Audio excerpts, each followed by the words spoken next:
সকাল বন্ধুরা, সবাই কেমন আছো? সকাল সকাল ভিডিওটা শুরু করলাম। সবাই কেমন আছে? আশা করি সবাই ভালো আছে, আমিও ভালো আছি। আজকে সকাল সকাল চলে আসলাম স্টেশনে। দেখো, তোমাদের দাদা ভাই, আমি আর আমার ছোট মামা। এর আগে তো আমার ছোট মামাকে দেখেছো আমার ভিডিওতে। এখন আমরা কোথায় যাচ্ছি বলো তো? না না, আমরা যাচ্ছি না, তোমার দাদা ভাইরা যাচ্ছে। তোমাদের দাদা ভাইরা যাচ্ছে, এক জায়গায় যাচ্ছে কাজের জন্য। তাই আমার ছোট মামা আর আমি এগোতে এসছে। আর এই দেখো, স্টেশনে এসে দেখি গাছটায় কত সুন্দর ফুল ফুটেছে, আর খুব ভালোও লাগছে। আর স্টেশনটা না এত সুন্দর পরিষ্কার না, খুব ভালো লাগছে। বলতে পারবে এটা কোন স্টেশন? দেখে নাও কোন স্টেশন। আর কার কার স্টেশনটা ভালো লাগছে অবশ্যই বলবে। আর এই দেখো, এও যাবে। এটা হচ্ছে তোমার দাদা ভাইয়ের সঙ্গে থাকে, বন্ধুর মতন বলতে পারো, ভাইয়ের মতন বলতে পারো। তোমাদের দাদা ভাইয়ের সঙ্গে এও যাবে। যাবে যাবে বলছি তো, এবার কোথায় যাবে সেটা বলে দিচ্ছি। তোমার দাদা ভাই যাবে আজকে ব্যাঙ্গালোরে। তাহলে ব্যাঙ্গালোরে যাবে কিসের জন্য সেটাও বলছি। সেখানে একটা কাজ আছে, সেই কাজের জন্য যাবে। সেখানে একটা কাজ পেয়েছে, ভালো কাজ, ভালো মায়না, সেখানে যাবে। এই দেখো রেডি হয়ে পড়েছে সব, মানে সব এখন যাবে। আজকে তোমার দাদা ভাই কিন্তু একটা স্পেশাল দিন। আজকে কিন্তু তোমার দাদা ভাইয়ের এক বার্থডে। সেই বার্থডের দিন যাচ্ছে। দেখো মনটাও খুব খারাপ লাগছে। দাদা ভাই দেখো হাসি, দেখছো তো, কলগে ফ্রি হাসি, খুব হাসি। আর একে জন্য আমি কি বলছিলাম, হ্যাঁ আমার ভিডিও লাইক কমেন্ট করবে না কিন্তু তুমি বলছিলাম। দেখো দাঁড়িয়ে আছি, ট্রেন ঢুকছে এখন।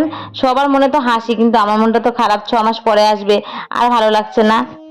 তার মধ্যে তোমাদের সঙ্গে ভিডিওটা শেয়ার করলাম। ওই দেখো ট্রেনটাও ঢুকে গেছে। এদিকে সবাই মানে সবার মতন ব্যস্ত, আমি আমার ভিডিও করতে ব্যস্ত। একটু একটু খারাপও লাগছে, আবার একটা ভিডিও করে নিলাম। দেখো ভিডিও তো করতে হবে, যেহেতু আমরা এখন একটা প্রফেশনাল মুডে কাজ করছি।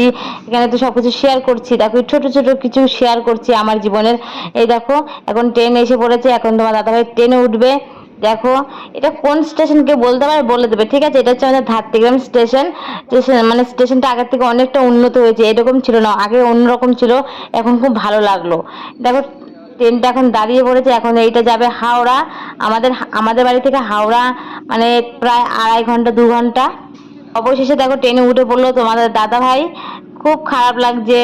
আর কি বলবো, খারাপ তো লাগছে, কিন্তু কি বলতো বেচারা আর ট্রেন পাই। ট্রেনে তো গেছে, কিন্তু ট্রেনে যেটা বুকিং ছিল সেটা কনফার্ম হয়নি বলে বেচারা আবার বাড়ি চলে এসছে। তাহলে ভাবো কেমন লাগে। বাড়িতে চলে এসছে, কিন্তু ওখানকার মালিক আবার কি করেছে, মালিক আবার ফ্লাইটের টিকিট কেটে দিয়েছে, প্লেনে যাবে, তাই প্লেনে চলে গেছে। তোমার দাদাভাই আজকেই প্লেন মানে বাড়িতে এসেছিল, বাড়িতে একটু সময় এসেছিল, মানে এসে খাওয়া দাওয়া করেছে। তারপর হলো আবার বাড়ি চলে গেছে, বুঝলে তো, কাজে আবার চলে গেছে। এরকম টাটা দিয়ে দিলাম এখন। তো ওই যে বললাম যে ট্রেন কনফার্ম, মানে ট্রেনের যে সিট কনফার্ম হয়নি বলে আবার বাড়ি চলে এসছে। তাই একটু পায়েস বানিয়েছিলাম। এই দেখো হালকা করে, বেশি কিছু করিনি, একটু পায়েস করেছিলাম, 5 রকমের ভাজা করেছিলাম, একটু ভাত করেছিলাম। তাই একটুখানি মানে ছোট্ট করে সেলিব্রেশন করলাম। তারপর তো আবার চলে গেল সেই কাজে। সেই গেল একটু ঘুরে টুরে আসলো। আজকে এখন গেল প্লেনে করে। আজকে 8টার সময় প্লেনে চাপবে। এখন মানে এয়ারপোর্টে আছে। তোমার দাদাভাইয়ের সঙ্গে সবাই একটুখানি উইশ করে দিও, সেজন্য খুব ভালো থাকে, সুস্থ থাকে, এই কামনাই করি। আর বলবে আজকে আমার ভিডিওটা কেমন লাগছে অবশ্যই বলবে। ছেলে তো আমার খুব খুশি যে বাবার সঙ্গে আজকে দেখো কিছুই রান্না করিনি, মাছ ডাল আর 5 রকমের ভাজা কিছু করতে পারিনি। এই খাওয়া দাওয়া করে এক্ষুনি আবার বের হয়ে গেছে। তো ভিডিওটা কেমন লাগলো অবশ্যই বলবে। যদি ভালো লাগে অবশ্যই লাইক কমেন্ট শেয়ার করে দেবে। কি আর বলবো। তো কেমন লাগলো অবশ্যই। দেখো অত কিছু খাবে না, বলছে প্লেনে যাব। ঠিক মানে এই প্রথম প্লেনে যাবে তো, একটু মানে একটা মানে খুব একটা আনন্দ কাজ করছে, একটা ভয়ও কাজ করছে। তাই এইটুকুনি শেয়ার করলাম সবাইকে। টাটা বন্ধুরা, ভালো থাকবে, টাটা।